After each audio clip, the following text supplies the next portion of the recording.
Today in Flex in the City, we talk to Jurgen Vanhoenacker, Executive Director of Sales, Marketing, and Wealth Structuring, Lombard International Assurance. All that happening right now in Flex and the City. Hello, everybody. This is Rachel Treese for Flex and the City. And I'm absolutely delighted to have somebody with me who I've known for many, many years. His name is Jurgen Vanhoenacker. He's the Executive Director of Sales, Marketing and Wealth Structuring at Lombard International Assurance. I'm so happy to have you, Jurgen. Hey, Rachel. Good to see you. Yeah, and great to be on the show, to be honest. Yeah. It's fantastic to be on the show. I mean, you and I have known each other since the 90s, since the early 90s, but I don't think I know how you actually came to be doing the role that you do at Lombard. So maybe we can go right back to childhood and you tell us a little bit about how you ended up in Luxembourg and how you ended up in Lombard. Okay. Do you really want me to go back to childhood? Or? Yeah, a little bit, at least where you were born. Yeah, so I'm Belgian. I'm from the Flemish part of Belgium, close to Bruges. Been raised in a very modest environment. My dad was a cook.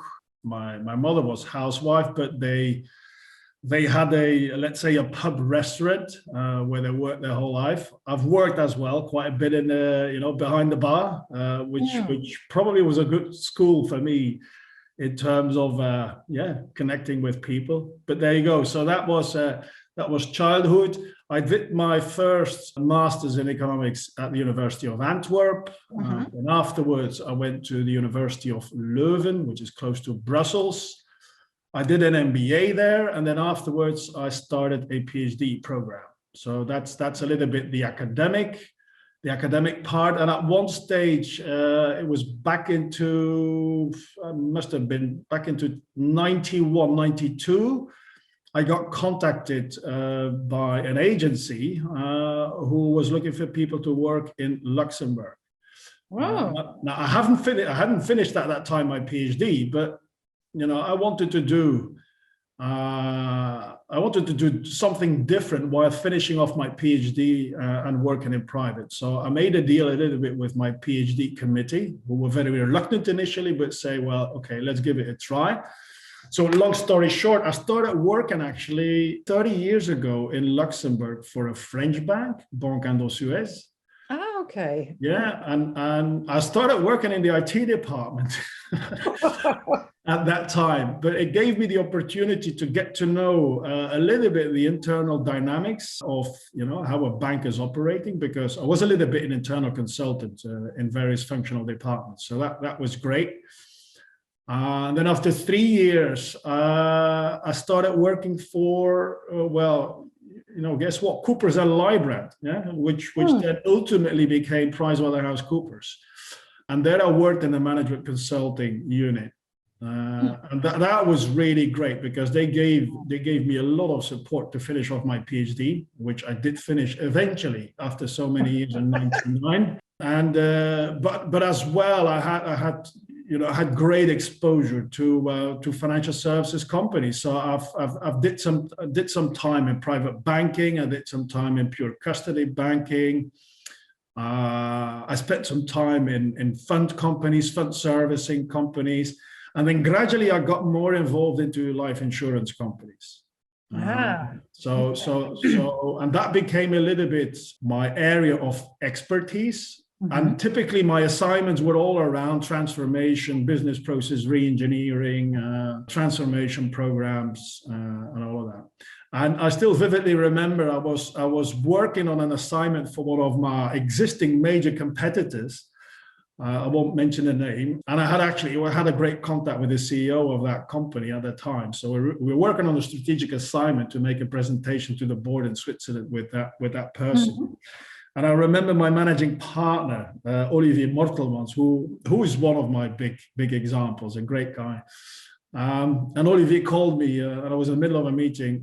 Jurgen, you need to drop everything because we have an opportunity with Lombard International. So that's how I got in contact with Lombard, and that was back in 98. 98. And Lombard at the time was tiny, right?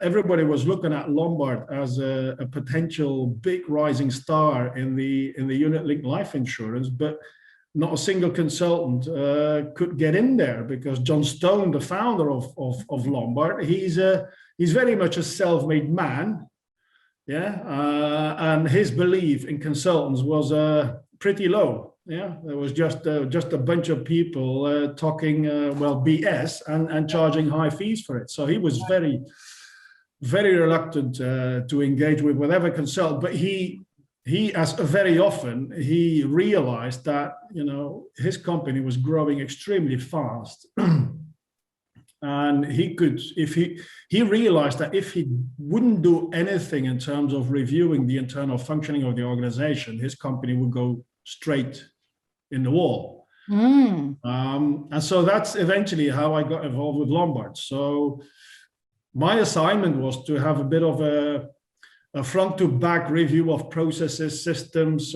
departments, and I spent a year and a half as a consultant working for Lombard, and then making presentations to the steering committee, and then a final presentation of my foundings, or our foundings, because we work with two additional people on the assignment, as to what we think Lombard should be considering doing in terms of knocking them into shape for the next growth chapter. So that was end of '99, and then I remember John Stone saying, Jurgen, let's go for dinner. I said, yeah, great, wow, I could have dinner with John Stone. And so we had dinner. And it was a pretty long dinner with a couple of bottles of wine. And the anecdote is that at one stage, John asked me the question, so Jurgen, what do you want to do in life? I said, what do you mean? A good coaching question. He was a good leader as coach, wasn't he? Yeah. So he said, what do you want to do in life? I said, well, what do you mean, John? Well, come on. I mean, you don't tell me that you're going to be working for Coopers and Lybrand, your whole life. I mean, or either you need to get to a partner very soon, or you need to do something else. I said, yeah, John, yeah, you're right. I said, John, you know what? I at one stage, I would like to start my own company. He said, yeah, I like that. And he asked the question, do you have money? I said, no. I said, no, I don't have money. Okay, well, do your parents have money then? I said, no. I said, I come from a very modest background, and I don't have some sort of business angel, who could lend me a million euros and start something. And then he said, well, Jurgen, listen, I can help you. You come working for Lombard. If you do a good job, I'll make sure you make some money. And then after 3-4 years, you could start your own company. And that's how I ended up into Lombard. I said, okay, yeah, well, let's give it a try. I was just married, and I still remember my father-in-law, who know very well PricewaterhouseCoopers, when I announced that I would be resigning from PricewaterhouseCoopers and work for a totally unknown company in Luxembourg. I wouldn't say he went crazy, but he said, "Oh my God, what is my daughter, married with?" So anyhow, that's a little bit the story how I ended up at Lombard. So I started working for Lombard 22 years ago now. Wow. And I think we met in 1999, and as long as I can remember, you've been definitely in client or sales related roles. Yeah. So I'm curious from a leadership perspective. Do you think there's been is there a difference in leadership in a sales environment to leadership in other functions?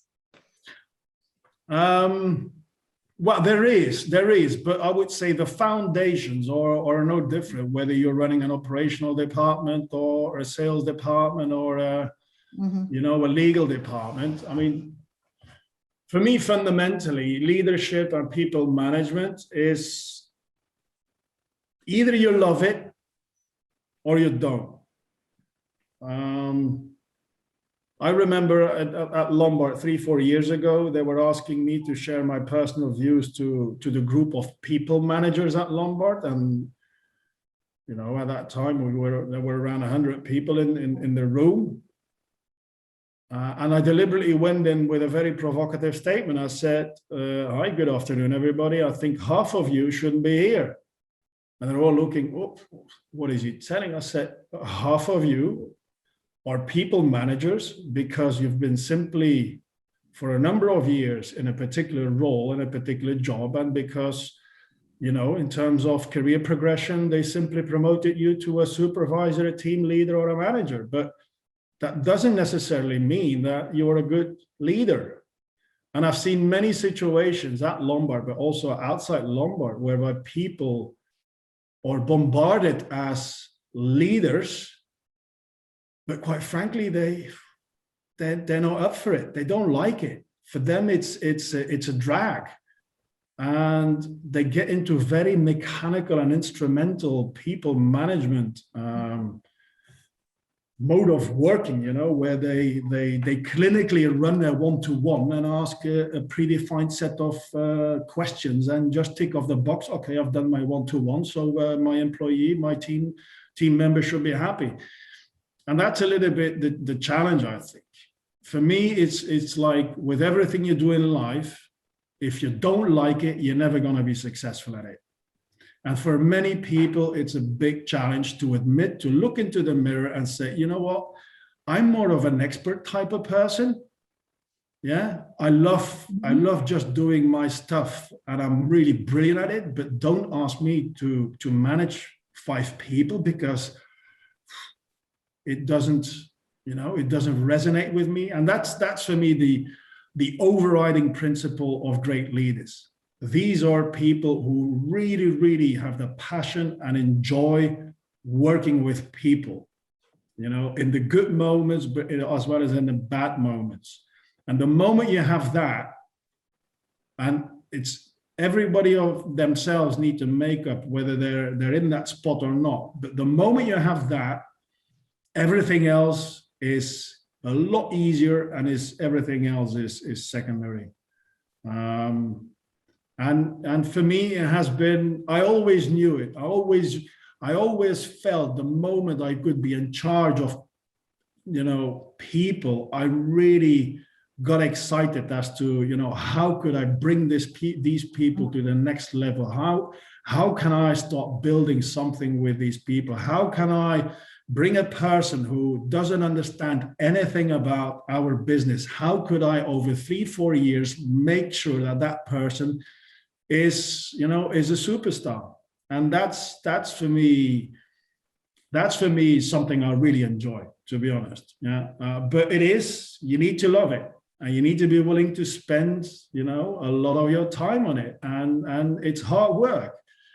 And it's a learning process. Nobody is born as an inspirational leader from day one. You make many mistakes and you need to pick up the pieces and continue. Which again, some leaders, they don't want to dare to admit that they've made mistakes, which I think is a big mistake of leadership, because showing that vulnerability is a huge quality, I think, of leaders. So that's a little bit, I'm digressing probably a little bit on the leadership, but to come back, Rachel, is there a difference with sales leadership? So that foundation I just articulated, that is for me the fundamental basis. But there are a number of things. Running a sales team is different than running an operational team. And my first hard observational lesson when I took on the sales job 13 years ago was, well, as a start, you put your own ego in the bin. Yeah, if you're running salespeople, and successful salespeople, they have very strong dominant personalities. Yeah, and great salespeople, have big egos. Yeah, in the positive sense of the concept, they are very self-aware as to what they can and what they've done and what they will be doing tomorrow and and in the future. And you need to give space to that personality. you need to, you know, there's one overriding rule for me is that if your salespeople are feeling important and successful and being the Mr. or Misters of the universe, I mean, this is typically when salespeople are at top performance, you know. And I always, well, relatively early in my sales leadership, I immediately said, okay, if there's no point in me trying to be in the limelight, in the spotlights, and try to, you know, show off and as to how good I am. No, on the contrary, I did actually the opposite.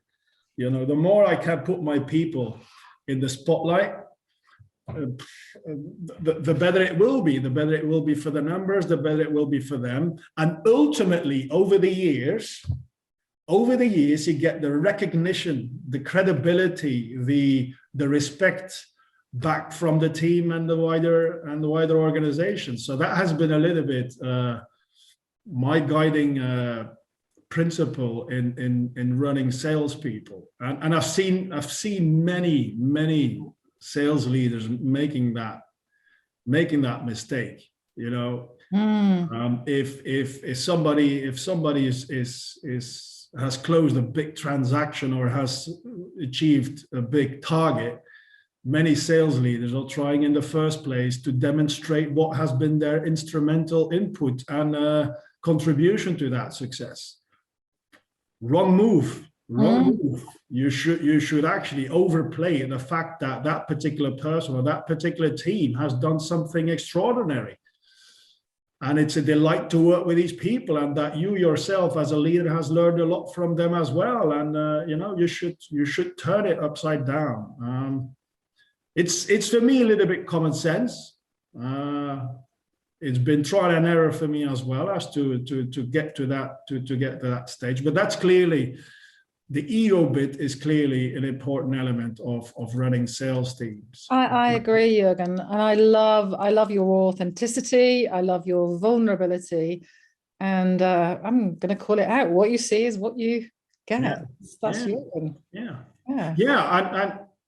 And it is important because, well, if you're not running a team with, you know, authenticity, sooner or later you'll fall through the cracks. Sooner or later people will work out that you're just pretending to be someone who you not really are, which then basically means you will need to spend a lot more time in keeping up appearances, and for me it doesn't work. I wouldn't function like that. Other people may have other opinions about this, but for me, it doesn't work. But the authenticity, Rachel, is also being willing to face, you know, to face the challenges and the tough moments as well. I mean, it's great to be authentic when everything is going fine and you have success, but being authentic when there is a problem, when there is a big issue, you need to make a number of tough calls. Then it's a moment of true authenticity as well. And many people are pushing back decisions on bad news, on issues and problems. I have more the tendency, right? Okay, it could be my top performer, but if something has happened, call it, you know, an issue with you know, professional behavior or respect towards colleagues and all of that, my people know after 5 minutes, when I'm made aware of it, they're going to get a phone call or they will be in my office and they're going to get it straight in their face, in a very respectful way. But but I'm not willing to make compromises on a number of basic things. And again, you know, sometimes it goes down well, sometimes it doesn't go down that well, but that's how it works. And I think if you prove that you're there in the good times but also in the bad times, on balance it gives you over time a lot of credibility. Yeah. And it's interesting what you're saying about this kind of leadership style, which has a lot of parallels with high performance sports and high performance sports people. So I like that.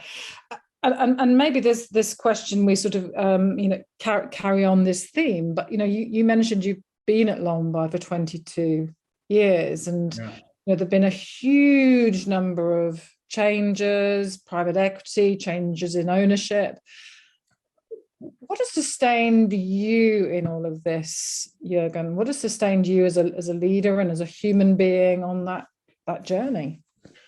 Well, a number of things. I've always thoroughly enjoyed working at Lombard. The two main drivers for me to hang around. One, I've been able to enjoy the journey of a fast-growing company. When I started as a consultant for Lombard, I think there were 80 people working for Lombard, and mainly focused on continental Europe markets. Now Lombard is close to 600 people. Wow. Getting really a true global firm where we have operations in Asia, we have operations in the US. We operate, quite frankly, on a true global scale. And being part of that journey where you're in a position where you have the responsibility as well as the accountability to develop something has always been very rewarding to me. Which is part of the entrepreneurial spirit that John Stone infused, in a way of speaking, the organization, saying, I'm not paying you guys to be a manager and just to execute what is on a job description. I want you to really take initiative and get things going. And you get a lot of freedom, you get a lot of flexibility, and at the same time, also the responsibility. But that feeling of ownership has been for me great. And I've moved into the Exco relatively early as well. That was back in 2006. So I've been able to really enjoy at the top level at Lombard and to participate in a number of fantastic projects. Now, we've had many challenges. There's been some very, very difficult times. There's been some moments where I did honestly say, my God, what I'm doing here. But eventually, it kept me hanging around because I simply felt that my chapter at Lombard hasn't been completely finished. And if I would leave the ship now, I would have been disappointed in myself in the first place. So, and this is still the mindset I have today, to be honest. Yeah. So that's been for me a key driver. And then the other key driver is a little bit related to what we just discussed, is the people, right? I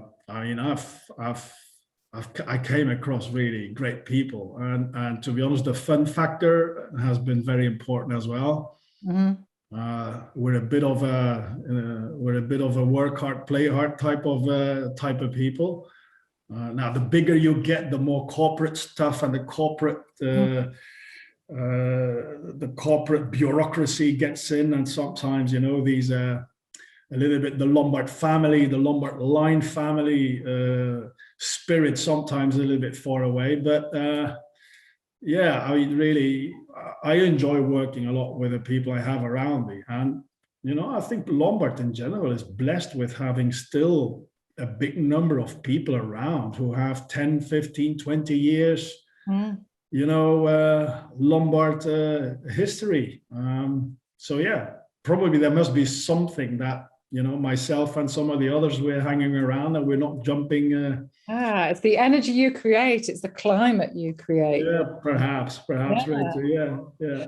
So talking about climate, how old are your children now, Jurgen?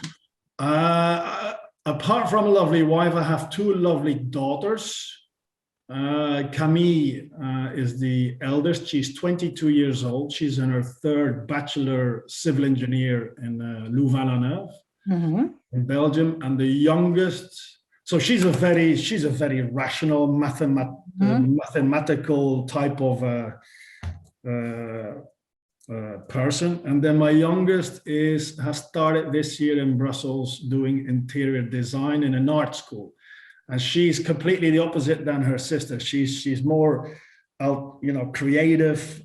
She plays music. She's doing ceramics. She's writing a book. So she's much more on the creative stuff. Yeah, that's probably why they get along so well as well. So really blessed with two fantastic daughters, to be honest. And neither of them wanted to go into financial services. No, well, the youngest, absolutely not. She's looking at daddy as probably being part of a big capitalistic global scheme.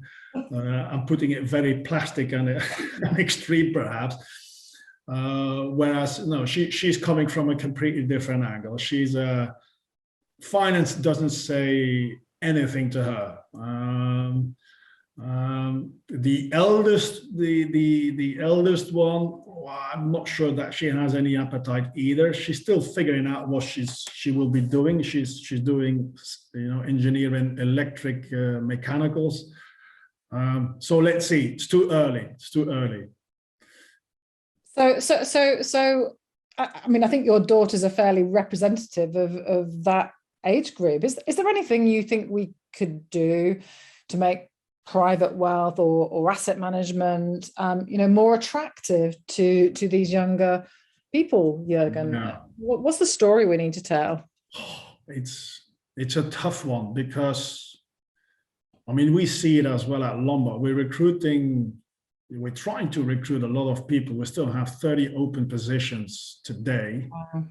And you see it's very, very challenging to attract young people. And I don't have the miracle answer or solution for that, but we obviously need to overcome a bit of a stigma which is put on the financial services, which it's a little bit an old-fashioned image whereby on the back of some of the scandals, the Panama Papers, you name it, there's been plenty of that the last 10 years. Especially in the private wealth, that the younger people, I would say, may not be their first choice. And if they ever would like to go into the finance business, they much more prefer to go to an exciting, sexy fintech startup. Yeah, which I can appreciate why they go in that direction.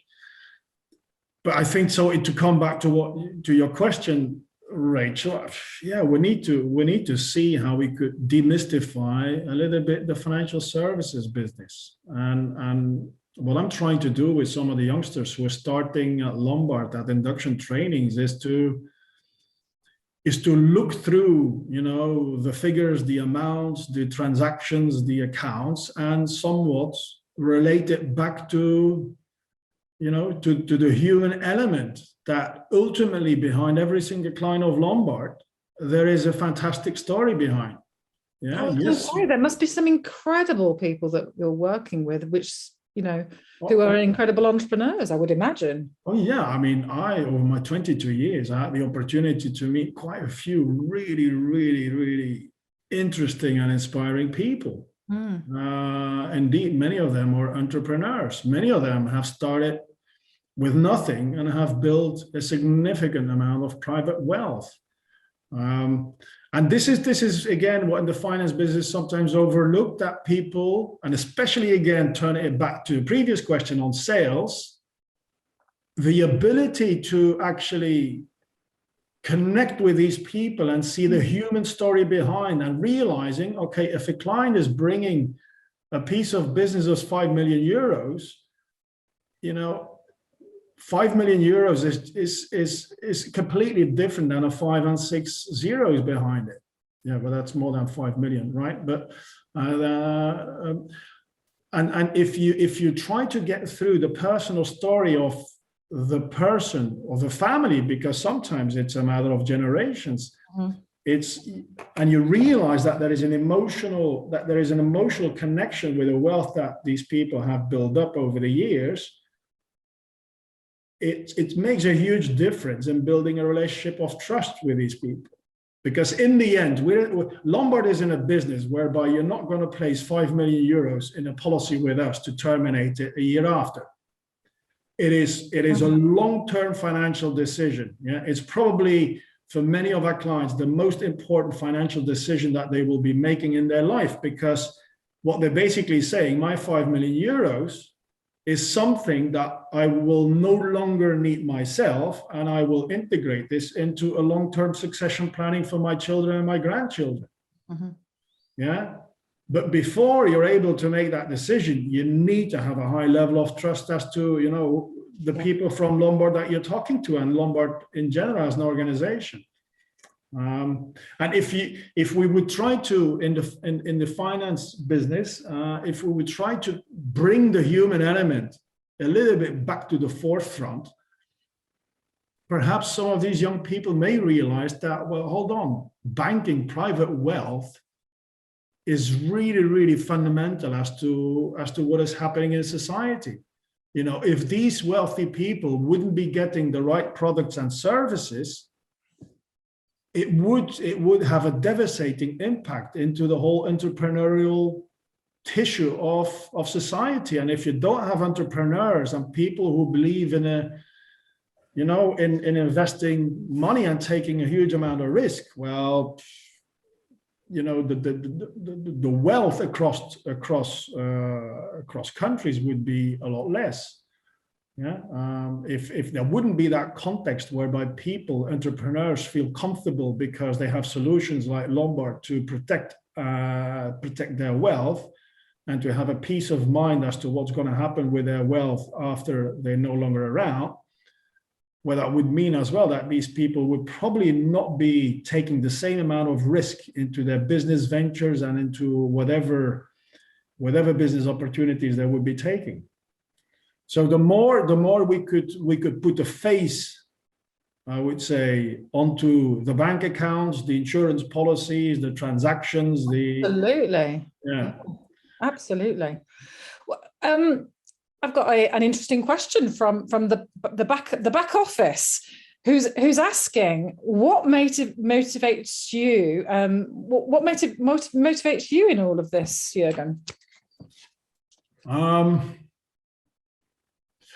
Well, again, so if I was referring to the fact that I always had the privilege to be in a position that I felt to be able to contribute to something bigger, and working with great people is a second one of them. And what motivates me further in this context, that ultimately I may sound a little bit philosophical, but some people think, okay, dealing with rich people and making sure that rich people maintain wealthy for themselves and the next generation is a bit of a short-term capitalistic thought. I have a different view about this. If I'm intimately convinced that private wealth with the right services and framework fuels economy, fuels a potential better society. The amount of money which is going from wealthy people, I'm not talking about the Bill Gates or the Jeff Bezos and all that stuff, but we have many of our clients who are much more modest in terms of their wealth, but who are doing fantastic things from a philanthropical perspective. Now, if you would switch all of that off because it is a capitalistic model, well, good luck, I would say. Good luck in supporting hundreds of thousands of organizations who are thriving on the back of people, who've been very successful, who have been working extremely hard to get to a level of private wealth, and who are so generous to spend sometimes a significant part of their private wealth into opportunities which will not eventually give them the return that they used to have on the business front, and therefore that's a little bit why Lombard has a tag which is called Legacy Counts. It does make a difference. It does make a difference if you can preserve your financial legacy long term it does have an impact, not just for the family itself, but for the wider society, I would say. Again, it sounds a little bit philosophical, but well, it's deeply conscious capitalism is how conscious capitalism. Yeah. True, Rachel. That doesn't mean that there aren't any ruthless capitalists around there. Of course there are, right? But I try to look more on the positive side of things and really, the impact that group of people can have on the wider society. Yeah. So Jurgen, when you're not busy doing what you're doing with Lombard, is there something that motivates you outside of it? Is it running, swimming, cycling? We've had people on Flex in the City who love their food and their wine. Is there something that really sparks you? I do all a bit what you just mentioned. I like running. Swimming I don't do. I like reading a lot of non-fiction. I love cooking. Mm-hmm. My father was a cook, so I had the opportunity to somewhat look under the bonnet when I was younger as to how my dad was doing a number of things. I'm not a very gastronomical cook, but the good basic stuff, I'll try to be pretty good at it, and I really enjoy it. But the most excitement I get recently is from playing music, playing guitar specifically. I'm a big music fan, a little bit more the harder stuff, harder chapter, yeah. And when I turned 50 4 years ago, Rachel, my wife, was asking, when I was organizing a party for family and friends, everybody was asking my wife, okay, well, we're not going to give Jurgen yet another bottle of wine because he's got so many bottles of wine already. What can we give him as a present? And I said to my wife, you know what, I want to buy an electric guitar. And my wife was looking, my wife is a schooled musician. She played the flute at the time. She no longer plays the flute now, but she's been spending, years in medical education. I cannot read music. I never played an instrument before. So she was looking at me saying, oh my God, what's happening? My husband will start playing electric guitar at the age of 50. But that's how I got going. And I got myself a private teacher. I bought myself my first electric guitar just after 50, an SG Gibson, by the way, for those who are a little bit familiar with guitars. And if you talk about SG Gibson, you may know that one of my favorite bands is AC/DC. I was just about to say AC/DC. I was just about to say, because what's coming to my mind is there's a lot about what you do, which relates to sustainable performance in human beings, and sustainable performance in your clients, and sustainable performance in organizations. And if my memory serves me right, you'll have to correct me here, there was somebody who used to, Bon Scott, wasn't it? Bon Scott. Yeah. But so, I mean, it's a fantastic succession planning story, Rachel. Bon Scott, I think, I definitely know. Bon Scott died, I think, in February 1980. Wow. In London.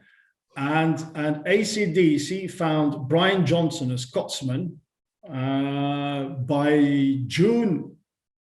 He was a Geordie, actually. Brian Johnson was a Geordie. He was from New York. And so after 4 or 5 months, they had Brian Johnson joining, and they made the best-selling album ever after the Thriller of Michael Jackson, which is Back in Black from AC/DC. So there you go. Yeah.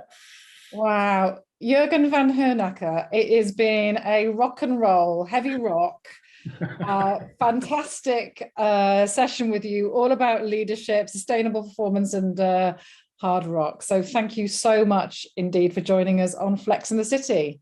The pleasure was all mine, Rachel. Great to see you again, and wish you all the best on the next sessions of the show. Thank you so much. Cheers. Bye. You just listened to Flex in the City. Catch us on our next episode.